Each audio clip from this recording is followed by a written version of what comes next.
este caso por un dólar futuro. Son capaces de cualquier cosa. Inventaron una denuncia penal, gente de la oposición. Ahora se hacen los que no se dan cuenta, que en realidad ellos le hicieron, pero desde movida sabían que era delito. O mejor dicho, que no era delito. Sin embargo, la causa siguió, hizo camino. Claudio Bonadío, Eduardo Tayano, Martín Irursun, Eduardo Fara, Mariano Borinsky, Gustavo Hornos, Germán Moldes, Raúl Ple, etcétera, etcétera, etcétera. Bueno, ayer, por suerte, la justicia, que de alguna manera repara el daño ocasionado de aquí para el futuro, no de aquí para atrás, resolvió sobreseer definitivamente a Cristina Fernández de Kirchner y a Axel Kicillof, actualmente gobernador de la provincia de Buenos Aires, sin que la formación del sumario afecte su buen nombre y honor. Entonces le quiero preguntar a Axel Kicillof, ¿cómo se hace después de tantas tapas, de tanta persecución, de que el dólar futuro, para reparar el daño moral? Porque más allá de que ahora no va a pasar nada, quien pasó eso fueron los acusados, que estaban embargados, inhibidos, que si tenían que viajar al exterior tenían que pedir autorización. Axel, ¿cómo te va? Mucho gusto y gracias por atendernos. ¿Cómo andas, Darío?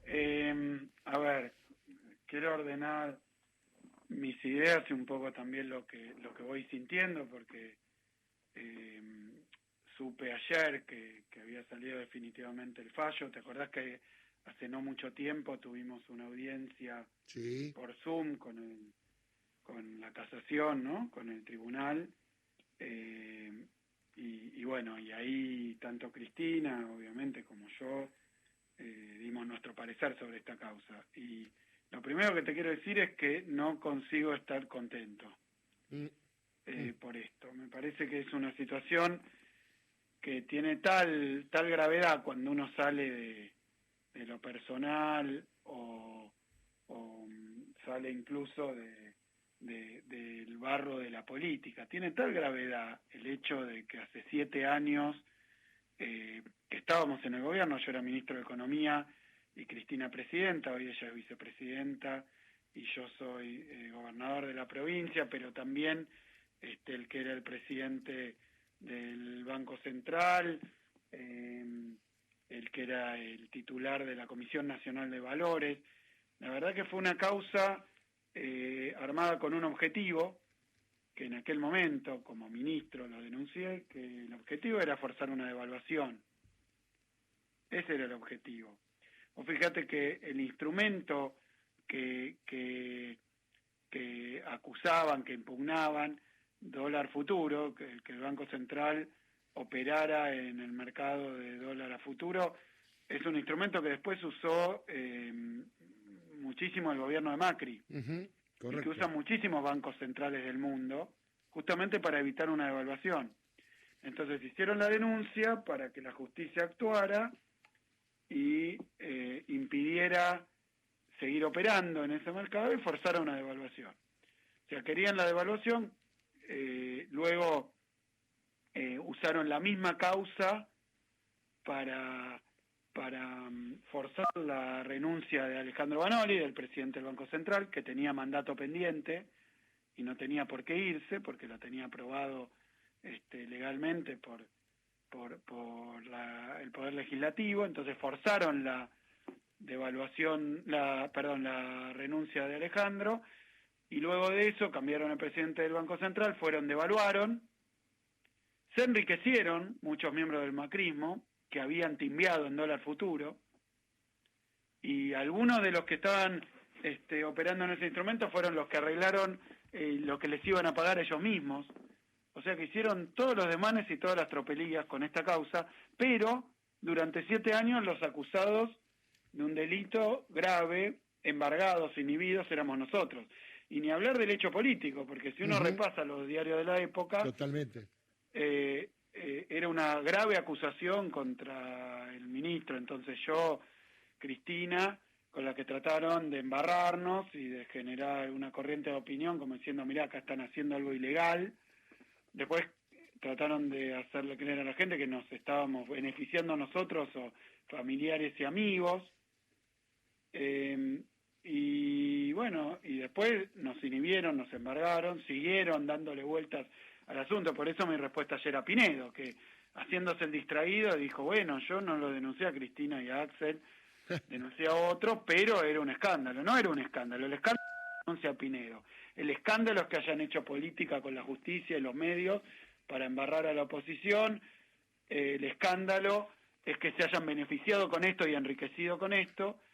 Y el escándalo es que la justicia, una parte, ¿no?, la que vos mencionabas sin duda, haya actuado en consonancia con la política y los medios de comunicación para enriquecerse y además generar lo que después, y con esto cierro, fue lo más grave de todo esto.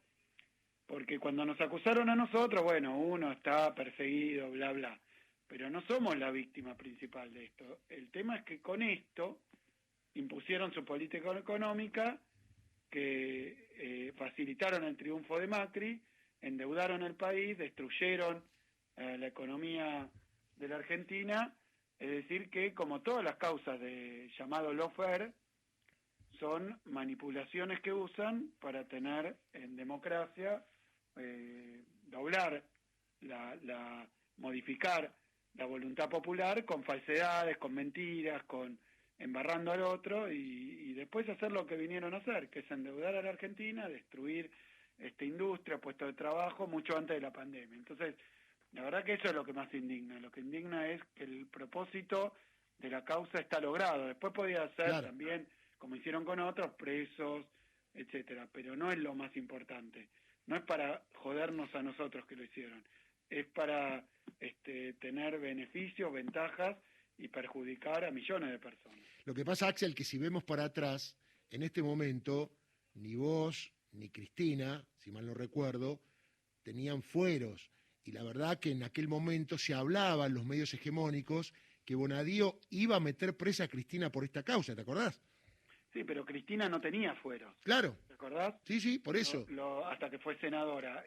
Yo era diputado, pero después hay 15 acusados, que bueno, además, el costo que tuvo toda esta aventura de mentiras, esta audacia de engaño y de persecución, porque, no sé, fojas y fojas y fojas, y no solo eso, sino abogados, toda una movilización en Comodoro Pi en base a un escándalo. Esto es una vergüenza y un escándalo. Que ya hay trabajos académicos que estudian esta causa, porque no es la única de persecución judicial que se vivió en la Argentina, pero es una de las más escandalosas.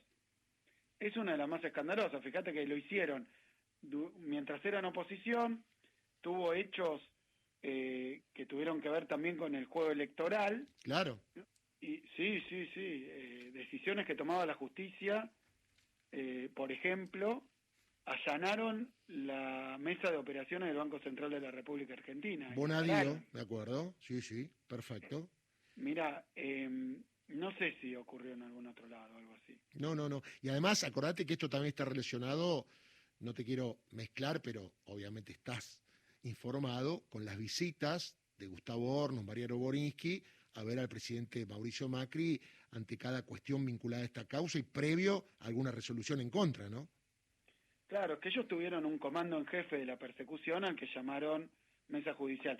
Y yo te voy a confesar que no leí el libro de Macri, pero que estoy interesado en hacerlo, ni bien tengo un respiro, lo voy a hacer, me parece. Bueno, en un respiro a esta altura va a ser difícil, Axel, sí, pero bueno. Pero bueno, lo voy a hacer, pero leí algunos resúmenes. Ahí Macri dice que una de sus autocríticas, digamos, por llamarlo así, que en realidad son lavarse las manos.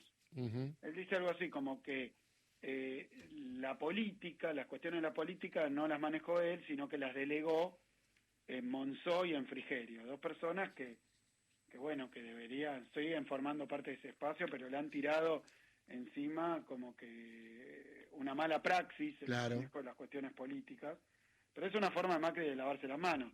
Después que las cosas económicas también no las manejó él, que él decía a su equipo económico que más vale no endeudarse tanto, o no tal cosa, pero que pasaban otras. O sea, que él no se ocupó de la política y no se ocupó de la economía. ¿Y entonces Eso qué fue? lo confiesa él mismo. ¿A qué se dedicó? Esa es la pregunta, ¿no? ¿Qué Siendo hizo él? presidente. Y lo vemos porque las llamadas, los ingresos muestran que se dedicó, seguro, a perseguir judicialmente a sus opositores. Axel, sé que hablamos en privado y él me contestó, voy a hacer una infidencia, dale, dólar, futuro y breve, que son días, meses y años bravos. A propósito, Andrea Recupero te va a hacer una pregunta de esos días, meses y años bravos, si me permitís, dale. Sí. ¿Qué tal, Axel? Buenas tardes. Hola, buenas tardes, ¿cómo estás? Muy bien, muy bien. Por supuesto, Darío se refiere a este momento tan duro y tan difícil que estamos atravesando todas y todos los argentinos, la pandemia, estas cifras que nos están preocupando tanto. Y bueno, la pregunta es, ¿cuál es hoy la posición de la provincia de Buenos Aires con respecto a los cierres? Sabemos que hubo muchas reuniones en las últimas horas y que, bueno, el ministro Goyán fue muy claro acerca de las posibilidades de que se colapse el sistema sanitario. ¿Cuál es la posición entonces del gobernador de la provincia frente a lo que está sucediendo? Mira, yo la llamé a esta ola tsunami porque llegó más rápido y con más virulencia de lo esperado, ¿no? Que igual el coronavirus es una máquina de sorprender, porque el virus, la verdad que en Europa también no esperaban una segunda ola de estas características. Ahora en España ya hablan de la cuarta ola, porque además el virus va mutando, se vuelve más contagioso, es como que el virus aprende, y algunos que humanos no tanto, ¿no? Entonces, lo que estamos viendo es que en la ciudad de Buenos Aires, que obviamente, y no es por acusar a nadie, ocurrió que como el virus en sus variaciones últimas vino en avión y vino del exterior por determinado grupo que viaja más, qué sé yo, en la ciudad de Buenos Aires es donde más rápidamente comenzaron a aumentar los casos, a punto tal que, haciendo un relevamiento y escuchando a los prestadores de la medicina prepaga y de las obras sociales, encontramos que en la ciudad de Buenos Aires ya saturó el sistema privado. Y el sistema privado de la ciudad de Buenos Aires atiende al 80% de los habitantes de la ciudad de Buenos Aires. El 20%, según estadísticas de la ciudad, se atienden en el sistema público. O sea que si el 80% que se atiende con el privado ya lo encuentra saturado, evidentemente es lo que empieza a pasar después en la provincia, inexorablemente, y lo que uno puede hacer es mirar la experiencia de otros países. Cuando la segunda ola llega con dureza y con velocidad inusitadas, y bueno, lo único que queda es vacunar lo más rápido posible, cosa que estamos haciendo. Somos el país número 20 o 21 en cantidad de vacunas, por tener tantos proveedores y haberlo buscado tempranamente, y después tomar medidas que eviten los contagios, o sea, la circulación. Y esto es doloroso, es difícil, pero esa es la posición de la provincia de Buenos Aires. Decimos, tenemos nuestros propios especialistas, pero uno también mira lo que está pasando en Francia, lo que pasó en Europa, lo que pasa acá en Chile, lo que pasa en Uruguay, es que cuando empiezan a subir los contagios toman medidas restrictivas, y cuando no alcanzan las que se tomaron hay que restringir un poco más, siempre siendo lo más cuidadosos posible con la educación, con la economía, obviamente, así que estamos en esa posición.